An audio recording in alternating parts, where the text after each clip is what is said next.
अब तक रूस और अमेरिका दुनिया के दूसरे इलाकों में जंग करते, करवाते या उसका मजा लेते आ रहे हैं। पहली बार जंग यूरोप के द्वार आई थी। एसोसिएटेड प्रेस के मुताबिक रूसी सदर व्लादिमीर पुतिन ने कोई 10 साल पहले एक बहुत ही बोल्ड और क्रेजियस कार्रवाई करके क्रीमिया को अपने कब्जे में ले लिया था। उसकी वजह से रूस के लिए 2022 में अपने पड़ोसी यूक्रेन पर हमला करने का रास्ता साफ हो गया था। इस वीडियो में यही तफसील कि अब तक इस जंग के 750 दिन गुजर चुके हैं और जंग ये शुरू कैसे हुई और कहाँ तक पहुँची। लेकिन इससे पहले अगर आपने अब तक ये चैनल सब्सक्राइब नहीं किया है तो इसे सब्सक्राइब कर लें और बेल आइकन को क्लिक करना न भूलें ताकि आपको हर नई वीडियो का नोटिफिकेशन वक्त पर मिलता रहे।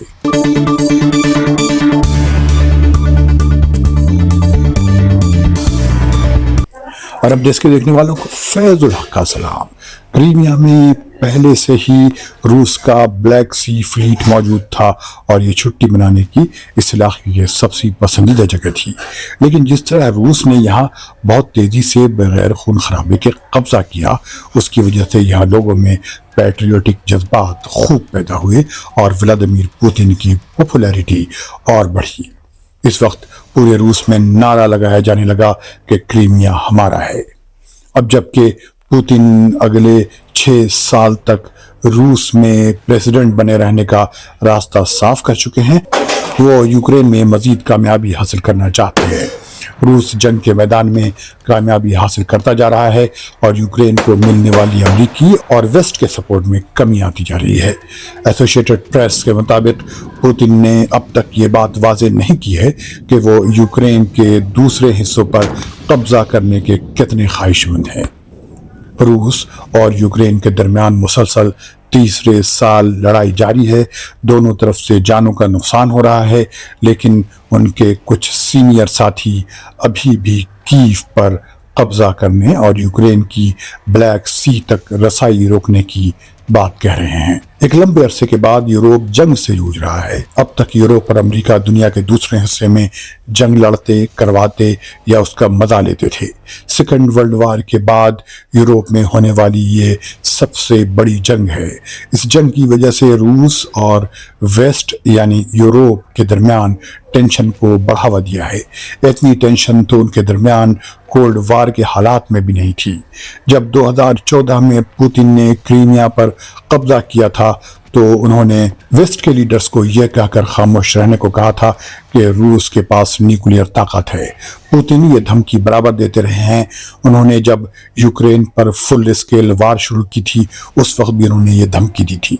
गुज़िश्ता महीने भी उन्होंने कहा था कि अगर वेस्ट यूक्रेन की जंग में ज़्यादा उतरेगा तो उससे न्यूक्लियर वार का ख़तरा और भी बढ़ जाएगा।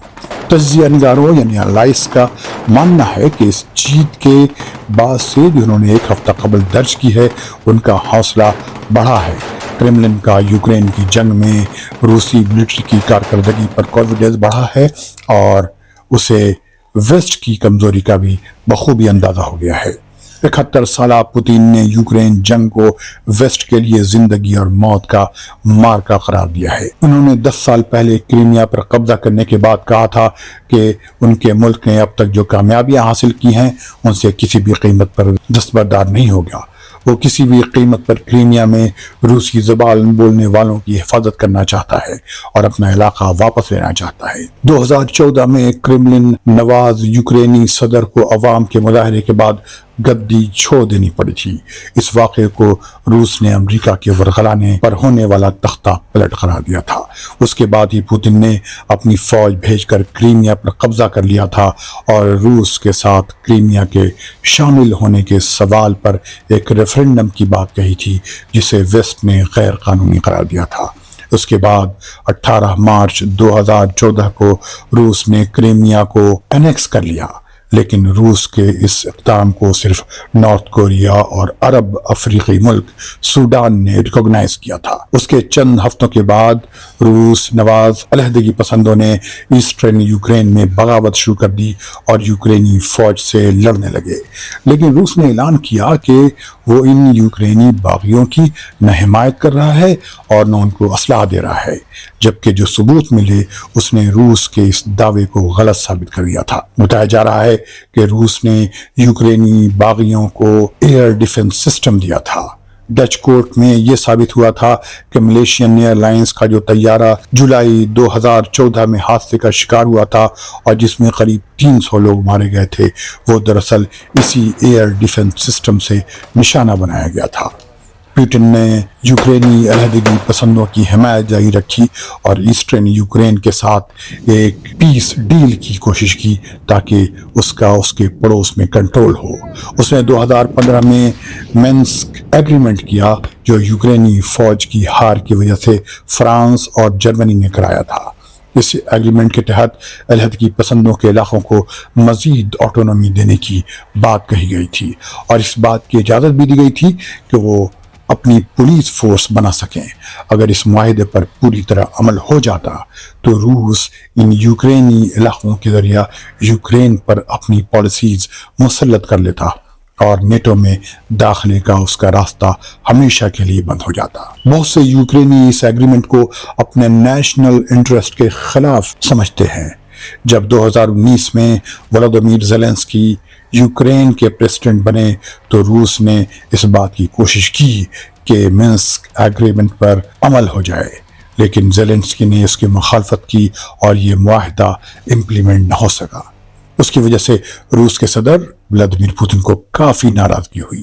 جب پوتن نے 24 فروری 2022 کو یوکرین میں اسپیشل ملٹری آپریشن کا اعلان کیا تو انہوں نے سمجھا تھا کہ وہ یوکرین بآسانی اپنے قبضے میں لے لیں گے، جیسا کہ اس نے کرائمیا میں کیا تھا، لیکن کیپٹل کیف پر قبضے کی کوشش ناکام ہو گئی۔ یوکرینیوں نے روسی فوج کی زبردست مزاحمت کی اور روس کی فوج کو کیپٹل کیف کے اطراف سے واپس ہونا پڑا۔ اس سلسلے میں آپ کو ترکی کے برقدار TB2 ڈرونز کا رول بتا چکا ہوں جو ترکی نے یوکرین کو دیے تھے۔ عباس گیلیموف جو روس چھوڑنے سے پہلے کرملن میں ایک پولیٹیکل انالائسٹ اور اسپیچ رائٹر تھے، انہوں نے لکھا ہے پوتین سمجھ رہے تھے کہ وہ یوکرین پر بھی ویسے ہی قبضہ کر لیں گے جیسے انہوں نے کرائمیا پر کیا تھا۔ ان کے خلاف میں کرائمیا اور یوکرین میں فرق صرف یہ تھا کہ یوکرین کا سائز کرائمیا سے بڑا تھا۔ کیف کے حملوں کی وجہ سے 2022 میں روسی فوجوں کو ایسٹ اور ساؤتھ یوکرین میں کافی شکست ہوئی۔ گزشتہ سال ایکویشن اس وقت بدلا جب یوکرینی فوج کرائمیا میں روسی لینڈ کوریڈور پر اپنے کاؤنٹر اٹیک میں ناکام رہی۔ اس میں کیف کی فوج کا کافی نقصان ہوا۔ آہستہ آہستہ یوکرین کو ویسٹ کا سپورٹ ختم ہوتا نظر آیا۔ اس کی وجہ یہ ہوئی کہ اس پر امریکہ کے اندر ہی کافی اختلاف پیدا ہو گیا اور کیف کے پاس بھی جنگی ساز و سامان کی کمی ہو گئی۔ اسی مہینے CIA کے ڈائریکٹر ولیم برنز نے امریکی سینیٹ میں اس بات پر کافی زور دیا ہے کہ یوکرین کو ملٹری ایڈ پہنچائی جائے۔ یہ 2024 میں جنگ کے میدان میں یوکرین کو فرنٹ لائن پر رکھنے کے لیے ضروری ہے۔